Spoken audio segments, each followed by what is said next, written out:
एक बार चोखा मेला जी महाराष्ट्र के थे, तो ठाकुर जी की आराधना में तो बड़े उच्च कोटि के भावयुक्त महापुरुष थे, तो बाजार जा रहे थे घर की वस्तु लेने। तो देखा केले का ऋतु था, नए नए केले इतने बड़े बड़े पके, तो उन्होंने कहा कि सामान क्या लेना, ठाकुर जी के लिए केला ले लेते हैं। और केला लिए और मंदिर में दरवाजे पर जाकर के आवाज लगाई और भगवत पार्षदों को कहा विठ्ठल भगवान को भोग लगा दीजिए, आज इन्होंने हमें प्रेरणा की कि केला। बोले तेरे केला कौन भोग लगाएगा? तो उन्होंने एक तरह से अपमानित करके उनको बड़ा दुख हुआ। आपने हमें प्रेरणा क्यों की? और प्रेरणा क्यों? अगर प्रेरणा की तो आपने मुझे ये धक्का दे के बाहर क्यों? ये क्या लीला है आपकी?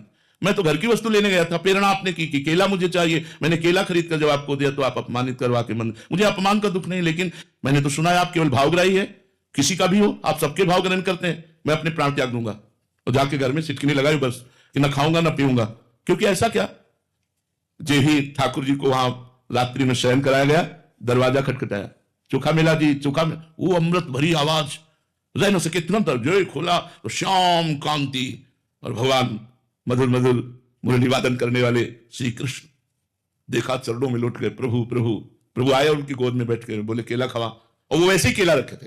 बोले प्रभु मैं चतुरारे, बोले छोड़ो, मैंने कब कहा चतुर्वर्ण का, मैं तो भाव का भूखा हूं, मैं किसी वर्ण या किसी पद प्रतिष्ठा में नहीं बिकता, मैं भाव में बिकता हूं। गोद में बैठ करके चोखा मेला जी की भगवान ने केले, और बोले सुनो ये 2 केले दे दो, रुक्मिणी जी को भी पवाएंगे। वहां विठ्ठल भगवान और रुक्मिणी जी महाराष्ट्र में विराजमान है, तो 2 केले पीताम्बर में लिए, अंतर ध्यान हो गए और अंदर से जाके मंदिर की सिटकिनी बंद कर ली और 2 केले रुक्मिणी जी को पवा के छिलके आंगन में फेंक दिए। अब जब सुबह हुआ दर्शन के लिए तो बाहर से ताला खोला, अंदर से बंद है मंदिर। अब सब परेशान हो गए, कैसे खुला, अंदर कैसे बंद हो गया?